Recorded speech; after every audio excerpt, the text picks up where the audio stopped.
മനുഷ്യനെ മുസ്ലിം ലീഗിന്റെ സംവിധാനത്തോടൊപ്പം നിന്നുകൊണ്ട് നമ്മൾ ചെയ്യുന്ന നന്മ. എന്നാൽ നല്ല കാര്യം ചർച്ച ചെയ്യാൻ ഇവിടെ ആളില്ലാതെ പോയി. കണ്ടോ, മുസ്ലിം യൂത്ത് ലീഗ് ഈ സന്ദേശവുമായി പോകുന്നത് എന്തിനാ? ജനാധിപത്യ പ്രക്രിയക്ക് കോട്ടം തട്ടുന്ന ഒരു ഏർപ്പാട് രാജ്യത്ത് വരുന്നു. മക്കളെ, ഞാൻ നേരത്തെ വെറുതെ പറഞ്ഞതല്ല നരേന്ദ്രമോദിയെ കുറിച്ച്, വെറുതെയല്ല. നിങ്ങൾക്കറിയോ, അമേരിക്കയുടെ ഒരു പരസ്യ കമ്പനിയാണ് അദ്ദേഹത്തെ നിയന്ത്രിച്ചുകൊണ്ടിരിക്കുന്നത്. അയാൾ ഏത് കുപ്പായം ധരിക്കണം, ധരിക്കുന്ന കുപ്പായത്തിന് എത്ര ബട്ടൺസ് വേണം, എങ്ങോട്ട് സഞ്ചരിക്കണം. നിങ്ങൾക്കറിയോ, ഇപ്പോ ആ പ്രത്യേകമായ അനാച്ഛാദനം ചെയ്യാൻ പോകുന്നു എന്ന് പറയുന്ന പ്രതിമയുണ്ടല്ലോ, ആരുടെ തലയിൽ നിശ്ച വിവേകമാണ്. അമേരിക്കക്ക് അതിനൊരു പങ്കുണ്ട്. ഞാൻ പറയുന്നു, ഇന്ത്യ രാജ്യത്ത് ആരെങ്കിലും വേറെ രാഷ്ട്രങ്ങളെ തൃപ്തിപ്പെടുത്താൻ ആ നാടറിയുന്ന ഒരാളുടെ പ്രതിമ ഉണ്ടാക്കുകയാണ് എങ്കിൽ ആദ്യം ഉണ്ടാക്കേണ്ടുന്ന പ്രതിമ ഏതാ? മഹാത്മജിയുടേതാണ്. വിശിഷ്യ ഗുജറാത്തിൽ അങ്ങനെ ഒരു പ്രതിമ എന്തേ മോഡി ഉണ്ടാക്കാതെ പോയത്? നരേന്ദ്രമോദി ആ ഗുജറാത്തിൽ ഈ ഗാന്ധിജിയുടെ മണ്ണിൽ തന്നെ ഒരു പ്രതിമ നിർമ്മിച്ചാൽ രണ്ടു നിലക്ക് അയാളെ ശ്രദ്ധിക്കപ്പെടും. ഒന്ന്, ഗാന്ധിജിയെ സ്നേഹിക്കുന്ന ഗാന്ധിജിയുടെ നാട്ടുകാർ നല്ല കാര്യമായ ഒരു പക്ഷേ ചില ആളുകൾ അതിനെടുക്കാം. വേറൊരു കാര്യങ്ങൾ ശ്രദ്ധിക്കപ്പെടുക, ഗാന്ധിജി എന്ന് മോഡിയുടെ ആളുകൾ പറയുമ്പോ ഗാന്ധിജിയേക്കാൾ കൂടുതൽ നാട്ടുകാർക്ക് ഓർമ്മ വരിക അവരെ സംബന്ധിച്ച് ഗോഡ്സെയാണ്.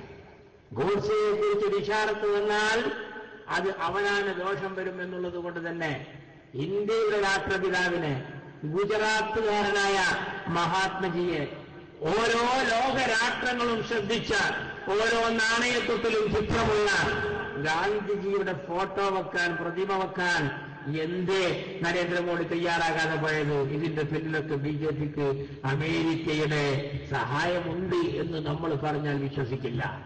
കാര്യത്തിന്റെ ഗൗരവം അങ്ങോട്ട് പോയിക്കൊണ്ടിരിക്കുക. 2 ആഴ്ച മുമ്പ് ഇന്ത്യൻ എക്സ്പ്രസ് പറഞ്ഞു. ഇന്ത്യൻ എക്സ്പ്രസിൽ സുദീർഘമായ ലേഖനത്തിൽ ഇങ്ങനെ കാണാൻ സാധിച്ചു, നരേന്ദ്രമോദിക്ക് ഒരു ഓമന പേരിട്ടിരിക്കുന്നു അമേരിക്കയുടെ ഈ ടീം. എന്താണ് ആ പേര്? ഒരു ചുരുക്കപ്പേരിടണം. നമ്മൾ ആരെയെങ്കിലും ഒരു അഭിസംബോധന ചെയ്യുമ്പോൾ ആളെ പ്രത്യേകമായി അറിയാൻ വേണ്ടി 2 അക്ഷരത്തിൽ പേര് വിളിച്ച് നമ്മളെ ഓമനിച്ച് വിളിക്കും. നരേന്ദ്രമോദിക്ക് അമേരിക്ക കണ്ടെത്തിയ പേര് ഫിറ്റായ ഒരു പേരാണ്. ആ നരേന്ദ്രമോദിയുടെ കളിക്ക് പറ്റിയ പേര് അതേതാ? നരേന്ദ്ര എന്നതിലെ നായും മോഡി എന്നതിലെ മോയും ചേർത്ത് നമോ. നമോ എന്ന് പറഞ്ഞാൽ ഒരു സംസ്കാരത്തിന്റെ വക്താക്കളെ വേറെ കോലത്തിൽ തെറ്റിദ്ധരിപ്പിച്ച് ഈ ബിജെപിയുടെ ഫാസിസത്തിന് അനുകൂലമാക്കാം. കണ്ടോ, അവരാഗ്രഹിക്കുന്നതാണ് രാജ്യത്തിന്റെ ഹൈന്ദവത, രാജ്യത്തിന്റെ ഹിന്ദുത്വം, ശ്രീരാമനും ശ്രീകൃഷ്ണനുമൊക്കെ രാജ്യത്തിന് വിഭാവന ചെയ്ത, ലോകർക്ക് കാണിച്ച, ഉപനിഷത്ത് പരിചയപ്പെടുത്തിയ ഹിന്ദുത്വമല്ലല്ലോ നരേന്ദ്രമോദിയുടെ ഹിന്ദുത്വം. ആ ഹിന്ദുത്വമാണ് ഇവരാഗ്രഹിക്കുന്നതെങ്കിൽ ഉൾക്കൊള്ളാമായിരുന്നു. പക്ഷെ അതല്ല, ബിജെപി ആഗ്രഹിക്കുന്നത് മറ്റൊന്നാണ്. അതിനുവേണ്ടിയാണ് അമേരിക്ക ഈ പേരിട്ട് വിളിക്കുന്നത്. പേര്, വേഷം, അതുപോലെ എന്തെല്ലാം സംഭവം അതൊക്കെ അവർ തീരുമാനിച്ചുകൊണ്ടിരിക്കുക. അതിന്റെ കാര്യഗൗരവങ്ങൾ പിന്നീട് നമുക്ക് ബോധ്യമാവും. നേരത്തെ എന്റെ അഹമ്മദ് സാഹിബ് ഇവിടെ പ്രസംഗിച്ചപ്പോൾ പറഞ്ഞല്ലോ, മറ്റുള്ളവരെ പോലെ ഞങ്ങൾ വെറുതെ ഗുജറാത്ത് പറയല്ല, ഇവിടെ ഞങ്ങളുടെ യോഗം ഉദ്ഘാടനം ചെയ്ത ആൾ ആ നാട്ടിൽ പോയ ആളാണ്. ആ നാട്ടിന്റെ പ്രധാന മുഖ്യമന്ത്രിയായി ഇപ്പോൾ പ്രധാനമന്ത്രി സ്ഥാനത്തേക്ക് അവരോധിക്കപ്പെടുന്ന ആളോട് നേരെ ചൊവ്വെ സംസാരിച്ച ആളാണ്. ആ മനുഷ്യന്റെ ഒപ്പം നിൽക്കുകയല്ല വേണ്ടത്, ആ മനുഷ്യൻ നിൽക്കുന്നിടത്ത് നിൽക്കുകയല്ല വേണ്ടത്. ഫലസ്തീൻ പറഞ്ഞ് ഘോഷണൊട്ടിക്കുന്നവരെ യാസർ അറഫാത്തിന്റെ അടുത്ത് ചെന്നിട്ട് കൈപിടിക്കുമ്പോ ഇക്രീമ സാഫി എന്ന് പറയുന്ന പള്ളിയുടെ ഇമാം അല്ലാഹുമ്മ അൻസുർ മൻ നസറ ദീന നബിയിന മുഹമ്മദിൻ സല്ലല്ലാഹു അലൈഹി വസല്ലം എന്ന് പറഞ്ഞിട്ട് ഈ അഹമ്മദിനെ കുറിച്ച് നടത്തിയ പ്രോജ്വലമായ വരികൾ നമ്മൾ കേട്ടിട്ടുണ്ട്. ഒരു തവണ പട്ടിക്കാട്ട സമ്മേളനത്തിൽ ഞാൻ ഇന്നും ഓർക്കുന്നു, ദി വൈറസ് എന്ന പേരിൽ നെറ്റിൽ കാണാം അതിന്റെ ചുരുക്ക വിവരങ്ങൾ. അങ്ങേ പലസ്തീന്റെ ambassador Osama Musa Pattikkad Jamia നൂരിയയിൽ പ്രസംഗിക്കുമ്പോ എൻ ഷംസുദ്ദീനാണ് ആ പ്രസംഗം പരിഭാഷപ്പെടുത്തുന്നത്. എന്താ പറയുന്നത്? റാമല്ലേ അടക്കം ഓരോ കുഗ്രാമവും ഈ ഇരിക്കുന്ന അഹമ്മദിനറിയാം. നാട്ടുകാരെ, നിങ്ങൾ ഈ അഹമ്മദിനെ ഞങ്ങൾക്കൊന്ന് വിട്ടുതന്നാൽ, ഉസാമ മൂസ പലസ്തീന്റെ അംബാസഡറാണ്. ശരിക്ക് കേൾക്കണം. DK അംസാക്കാരെ പോലത്തെ ഒരു ശരിക്ക് കേൾക്കണം. ഫലസ്തീനിലെ ഇളനീര് കച്ചവടത്തിന് പോയവനല്ല, ഫലസ്തീന്റെ അംബാസഡറാ പറയുന്നത്. ഈ അഹമ്മദിനെ ഞങ്ങൾക്കൊന്ന് വിട്ടുതന്നാൽ, അഹമ്മദിനെ ഞങ്ങൾ ഫലസ്തീനിൽ കൊണ്ടുപോയി നിർത്തിയാൽ ഈ അഹമ്മദ് ഫലസ്തീന്റെ മണ്ണിൽ എരിവില്ലാതെ തെരഞ്ഞെടുക്കപ്പെടും എന്ന് ഞങ്ങൾക്ക് ഉറച്ച വിശ്വാസമുണ്ട്. 10,000-കണക്കിന് സുന്നത്ത് ജമാഅത്തിന്റെ പ്രവർത്തകന്മാർ തക്ബീർ ധ്വനികൾ കൊണ്ട്, ആരവം കൊണ്ട് അതിനെതിരേൽക്കുകയും ബഹുമാനായ ഇപ്പോഴത്തെ MLA N. ഷംസുദ്ദീൻ ആ പ്രസംഗം പരിഭാഷപ്പെടുത്തുന്നതിന്റെയും വ്യക്തമായ ചിത്രം നിങ്ങൾക്ക് നെറ്റിൽ ചെക്ക് ചെയ്താൽ കിട്ടും. നമ്മളുടെ ആളുകൾ ഇവിടെ നിന്ന് വർത്താനം പറയല്ല. ഫലസ്തീൻ, ഇന്ത്യ ഇടപെടുക. എവിടെ നിന്നിട്ടാ പറഞ്ഞത്? വേങ്ങരയിലെ ഇടായിൽ നിന്നിട്ട്. ആര് കേൾക്കാനാ? ഞങ്ങളെ പണിയെന്നല്ല, ഞങ്ങളവിടെ പോവുകയാണ്. ഫലസ്തീനികൾക്ക് വേണ്ടി ഇന്ത്യ ഗവൺമെന്റ് വല്ലത് ഉണ്ടാക്കി കൊടുക്കുകയാണ്. എന്നാ ഈ അഹമ്മദ് മത്സരിക്കുമ്പോഴോ? ഇവർ മത്സരിക്കുന്നത് എവിടെയാണ്? നിങ്ങൾ ആലോചിക്കണം.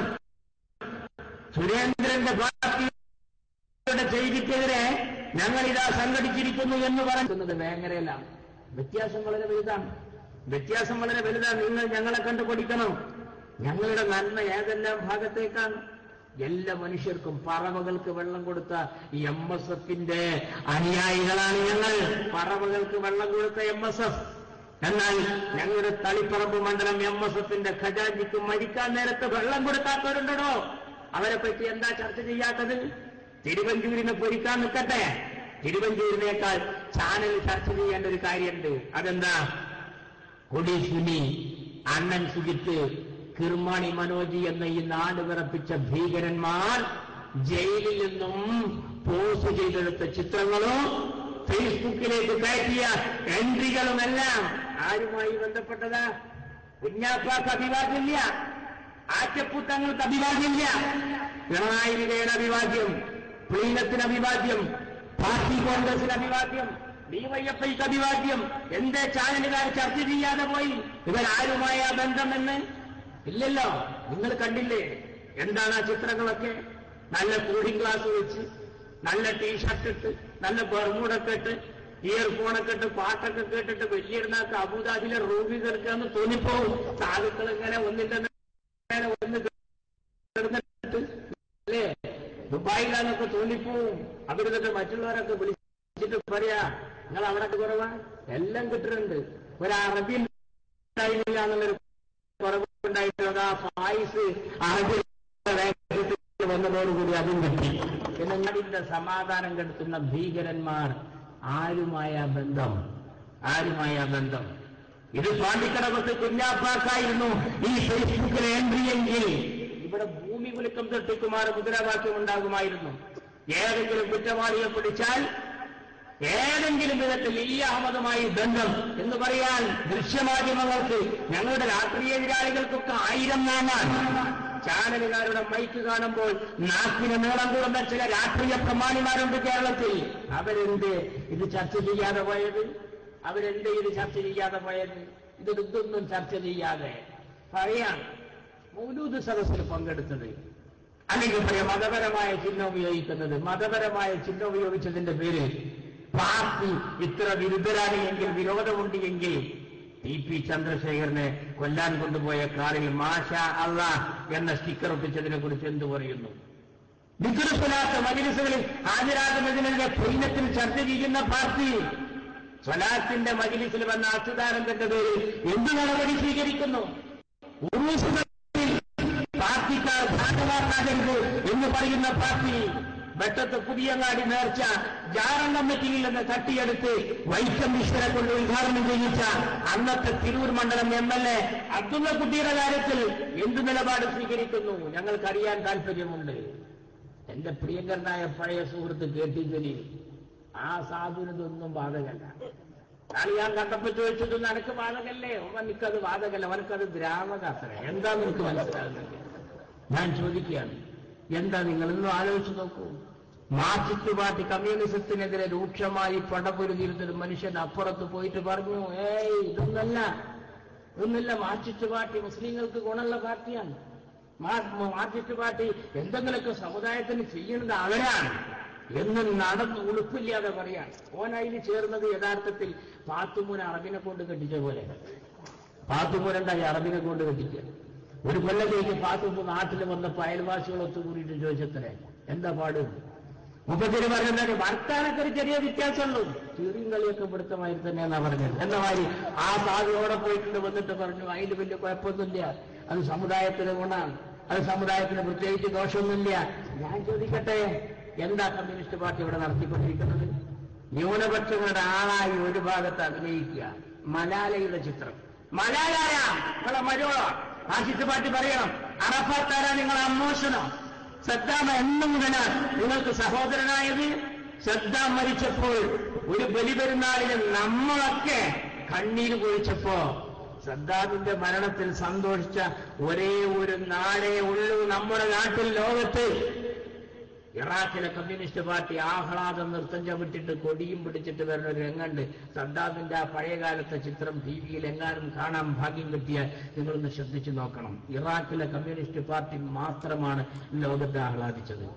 ആ ഇറാഖ് കമ്മ്യൂണിസ്റ്റ് പാർട്ടിയെ പാർട്ടി കോൺഗ്രസിൽ രണ്ട് കയ്യും നീട്ടി സ്വീകരിക്കുന്നവരാണ് ഇവർ.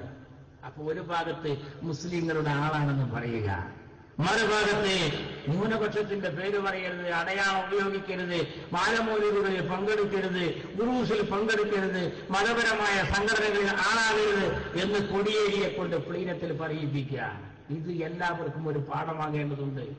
ഉള്ള നേരം കൊണ്ട് മതം ഇല്ലാത്ത ജീവൻ പഠിപ്പിക്കാൻ പോയ ഇവരിൽ നിന്ന് എന്താ പ്രതീക്ഷിക്കേണ്ടത്?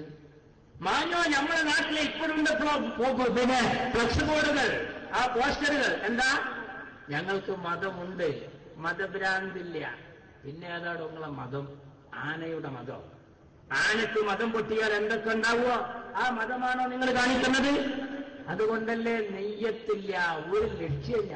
നമ്മളെപ്പോലല്ല, ഞാൻ ക്രോഡീകരിച്ചുകൊണ്ട് അങ്ങനത്തെ ഒരു ലക്ഷ്യമില്ല, ഓരോന്നാണ്ട് തുടങ്ങുക. അതുകൊണ്ടാണ് എല്ലാം പൊട്ടിപ്പാളീസാകുന്നത്. എല്ലാം പോയല്ലോ, ഒന്നും ക്ലച്ച് പിടിക്കുന്നില്ലല്ലോ. ഇപ്പൊ ആണായി പിറന്നവരൊക്കെ മടുത്ത് ഇപ്പൊ പെണ്ണുങ്ങൾ ഇറക്കിക്കാൻ സമരത്തിൽ. പാർട്ടിക്ക് ഒരു ലക്ഷ്യമില്ല, വെറുതെ അങ്ങനെ ഇറക്കിക്കൊണ്ടുപോവുക. ഇപ്പൊ പാർട്ടിയുടെ പരിപാടി ഇങ്ങനെ കുറഞ്ഞു വരികയാണ്. ഇപ്പൊ ഉമ്മൻചാണ്ടിക്ക് കരിമ്പൊടി കാട്ടിയാൽ മതി, ഉമ്മൻചാണ്ടി വരുന്നോടത്ത് ചെറുതായിട്ടൊരു പ്രതിഷേധം മതി, 2 മണിക്കൂറാക്കി ചുരുക്കണം. CPI പറഞ്ഞു ഇക്കോലത്തിൽ ഞങ്ങളില്ല, RSP പറഞ്ഞു ഇതൊരു ശരിയായ ലെവലല്ല. നമ്മളിത് എന്നോ പറയാൻ തുടങ്ങി ഇങ്ങനെ കുറഞ്ഞിങ്ങനെ വരിക. ഞാൻ പറയലുണ്ട്, മുമ്പൊരു ലൈഫായ മഹല്ല് കമ്മിറ്റി ഒരു കാതികനെ തെരഞ്ഞുപോയി.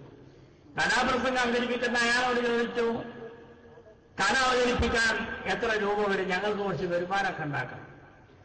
കാതികൻ പറഞ്ഞു, കഥ അവതരിപ്പിക്കണമെങ്കിൽ 20,000 രൂപയുടെ ചെലവുണ്ട്. പാടുന്ന 2 ആൾക്ക് 5,000 വെച്ച് 10, കഥ അവതരിപ്പിക്കുന്ന എനിക്ക് ഒരു 10, ടോട്ടൽ 20.